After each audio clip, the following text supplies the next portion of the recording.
My name is Hunter Hollis, and today I'll be giving you a biographical speech on Taylor Swift.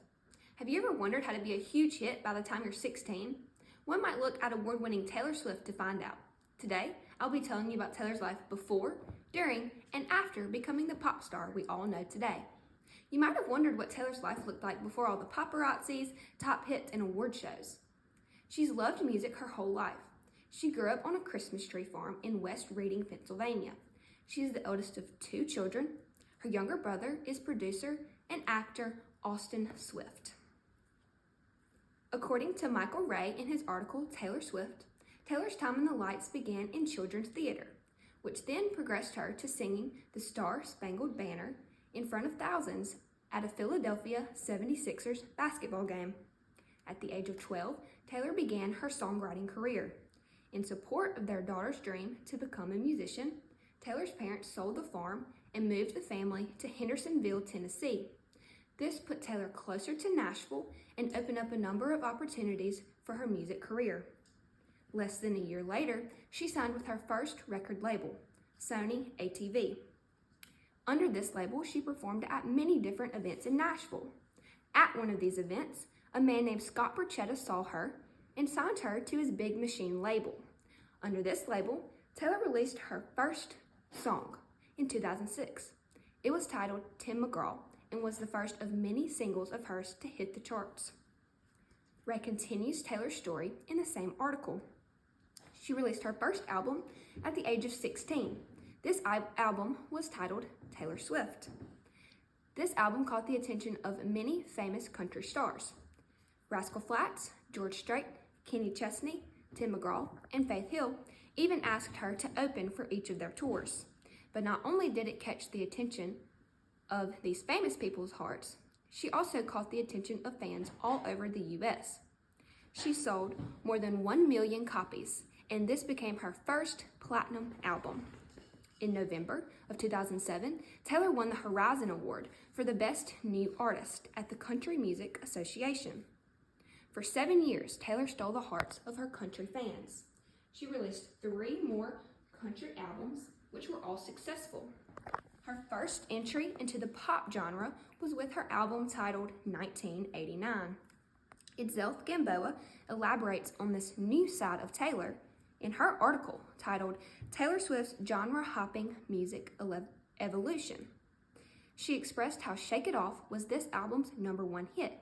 It was Taylor's second #1 single to hit the top hot Billboard.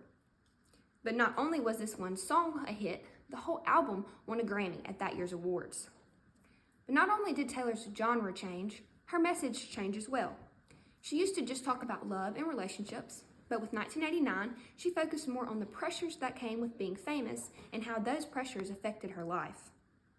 This provided a new side of Taylor that her fans had yet to see. So this new message and this new genre gave Taylor a whole new fandom and were the pivoting point of her career. Since the release of 1989, Taylor released 6 more pop albums, one of which titled Red, Taylor's version. She released this Taylor's version in an effort to gain ownership of all of her music. She was forced to re-record any album she had released prior to her Lover album. The reason for this, says an article on Newsy, is a man named Scooter Braun. Scooter Braun purchased the label that Taylor was under when she released these albums. When Taylor went to buy these albums back from him, he refused to sell her the masters. Without the masters, Taylor is only a partial owner of all the work that she's done. Even though Taylor has redone these albums, the originals are still out there, with no way of being removed. So, Taylor has highly encouraged her fans to solely stream the Taylor's versions, and they've done just that. The Taylor's versions have replaced all of the originals on the charts. Radio stations even refuse to play anything but Taylor's versions. And this is a way to support Taylor and to devalue the originals. In addition to re-recording old albums, Taylor has also released a new album. Its title is Midnights.